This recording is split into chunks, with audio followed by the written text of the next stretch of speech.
everybody? So I'm back with another vid, just an update on what I did with the springs. So I bought the Ford Performance 1-inch drop springs. They came out great. The end result is it came out great, but I went through a bunch of drama just to get it how I want it. I bought the springs. I did a video where I showed everybody how I put spacers on the car. I didn't like the way it sat. I put 1/8-inch spacers on the rear springs because I was afraid that the rear was going to drop too low. I wanted it to sit like just right, leave enough gap in there so I could get a bigger tire on there later on down the road. That was the whole point. But I wanted the front to come down because it had like almost like a nice 4-inch, close to a 4-inch gap, man, in the wheel well up front. I did go with aftermarket wheels and tires, so it did kind of change the way it looked.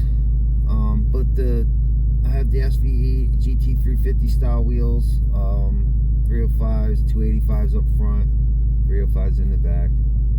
But long story short, I didn't like the way it looked in the back. It kind of looked like it was nosediving a little bit. Now it sits just right, and I can't believe an 1/8-inch spacer did all that. Like, I knew it would. They said it would bring it up a 1/4 inch, but I'm thinking if it's a 1-inch drop, 1/4 inch, it'll bring it down just 3/4 in the back. But it didn't. It just made it look like it didn't even drop it in the rear at all. If anything, it sat exactly the same, maybe even a tiny bit higher. So it bothered me. So long story short, I ended up buying the springs. They were like $388 after taxes and everything. And then I paid a shop to do it. I paid almost $1,000 basically to have the springs put on, to not like the way it sat. So I call a different shop that's more local to me, and I go through all this drama, with them. I set up an appointment 3 days in advance, and what do you call it? Let's get driving. I set up an appointment 3 days in advance. I dropped the car off, leave it with them overnight. I go to work. I come home from work. Nobody calls, nothing. I come home from work, and he's like, "Oh, my spring compressor broke." And I'm thinking to myself, dude, you gotta drop the IRS braces and the rear subframe like 3 inches. Do a side at a time, and you can slip the spacer out. I didn't want to do it off of jack stands because it is a pain in the ass. I'm sore as fuck. I ended up doing it yesterday off of jack stands myself because he blew me off. He was like, "Oh, my clamshell compressor broke." And I'm thinking, what do you need that for? And how are you getting one to fit in there anyway? I'm sure there's one that can fit, maybe, but I went to Harbor Freight and bought 2 different kinds because I did it myself. But they don't fit in there. You have to unhook the sway bar. The quickest, easiest way to do it is unbolt the shocks, unhook the sway bar, first drop the IRS braces, because I have to see the IRS braces, which, that's 6 bolts right there. 5 on each side. That's 10 bolts altogether right there.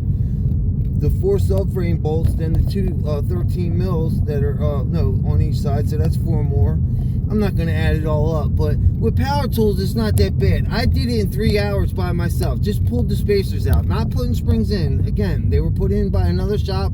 I have no problem with them. They did what I told them to do. It was my mistake to have the spacers put on because it totally counteracted it. Now it's looking great. It's just right. I took a few pictures. At some point, I'll put them in a video and clip them in together like a before and after. But it sits just how I wanted it to. I didn't want it slammed. It's sitting just how it should have came from factory now. It's still got enough space in the rear to put a nice big, drag radial on there. Not big, but if I want to go to a 40 in the back, I still can and still have a little space, And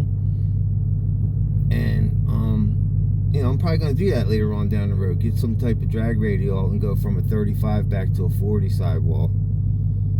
But but the guy like totally blew me off, and I'm thinking, you got 2 bays, 2 lifts, air tools, electric guns, air guns, you know what I mean? Got all, and you can't do it, and now, you know what I mean? Like, just tell me you didn't want to do it, is my thing. Tell me no. Don't set up an appointment there, get me to drop the car off, then inconvenience somebody to come pick me up. I mean, it doesn't sound like much, but when you start adding it all up, like, you got to get a favor from somebody to come pick you up to inconvenience somebody else, and then offer them to tell you that they couldn't do it. I don't know, but that's my little rant about that. But anyway, yeah, so I put it up on jack stands yesterday and did it myself, and I'm glad I did, because I got to go over the car, re-torque everything down to spec, and I feel better about it all, actually, because I got to, like, torque everything down just right. And you know what I mean, I can drive around with peace of mind now, knowing that everything's the way it's supposed to be. So, but yeah, it handles great. The springs are perfect, man. Like, I picked the perfect springs for my look and, you know, my liking, because it takes turns like nobody's business. Way better than the regular performance pack springs, too. Way better.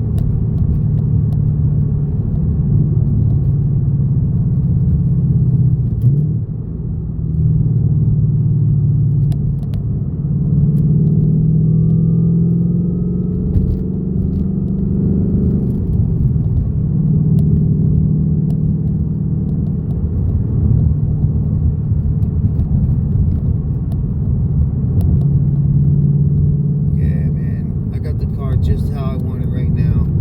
OEM Plus, that's my thing. That's my new thing. I don't want to go too crazy. I just want OEM Plus. I want it to feel and ride like factory mostly,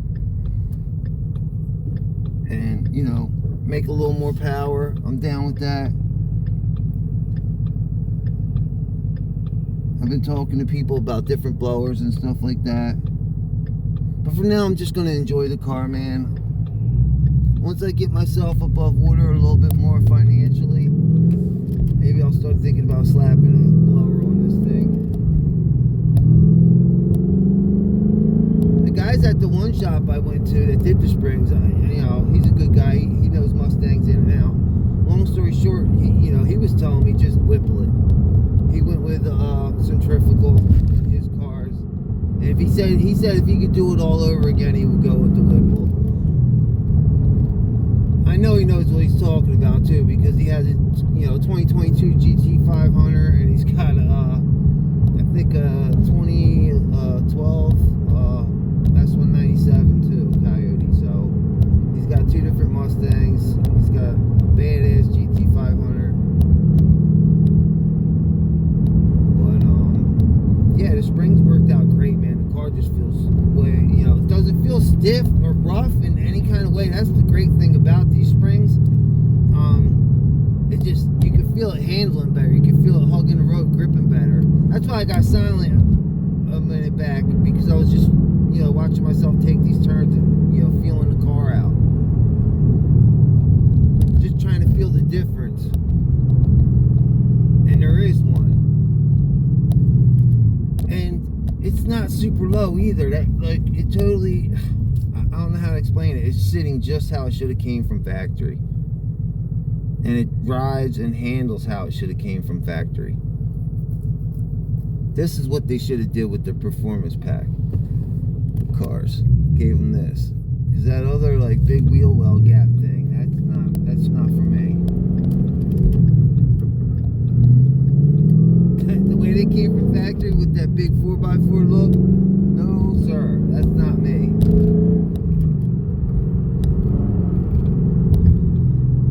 I knew I was going to eventually sort that out. I was going to have to.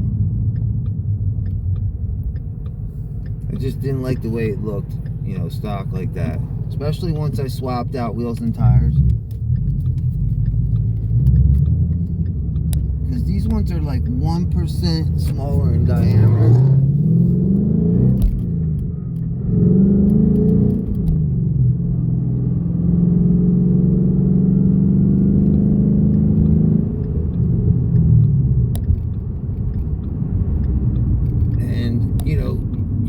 You would notice the difference, but you do. When it's your car, you notice every little thing.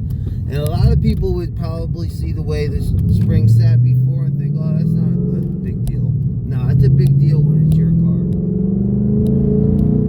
I got at least 3/8 of an inch back lower than it sat with that spacer. They said it was like a 1/4 inch, but it was more like a little more than a 1/4 inch. And now I've had the car out and I'm taking some turns and drove it around for like a day or so. It's sitting just right. I'm digging it.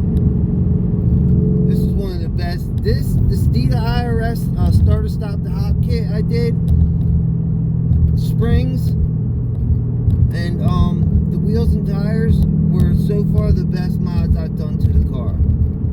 I've done a lot of other little things. The Steeda body mount bracket made a huge difference in the way the car shifts. Just doing that bracket, I swear.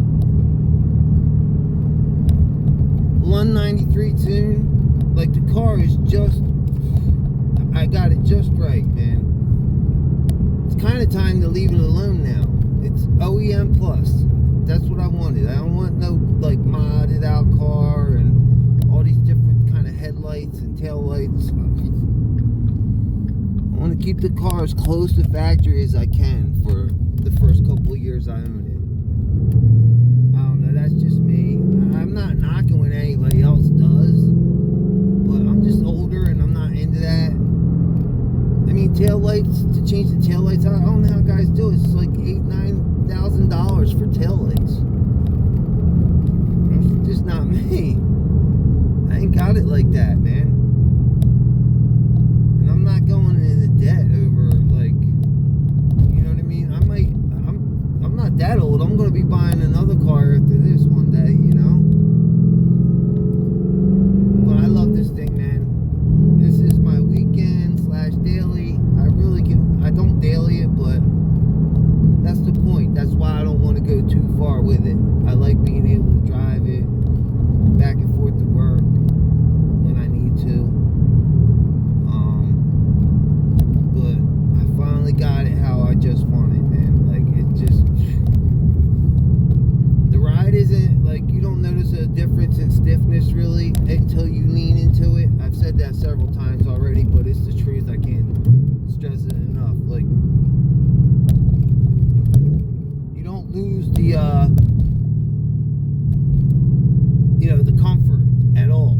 The car still rides comfortable, and it's not so low that you can't get in and out of parking lots. That was important to me. I wanted to be able to drive it here and there and not have to worry and like hit certain things on an angle.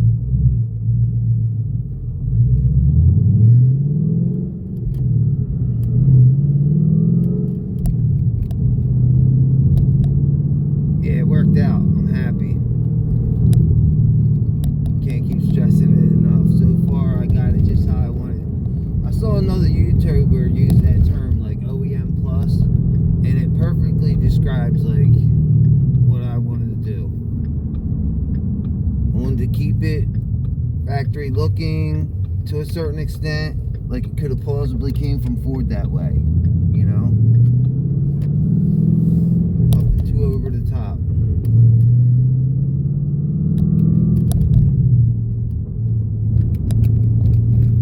But yeah, guys, that's it. I just wanted to go for a ride and bullshit for a little bit, run my feelings about that shop, because that's like the second strike, man. There was another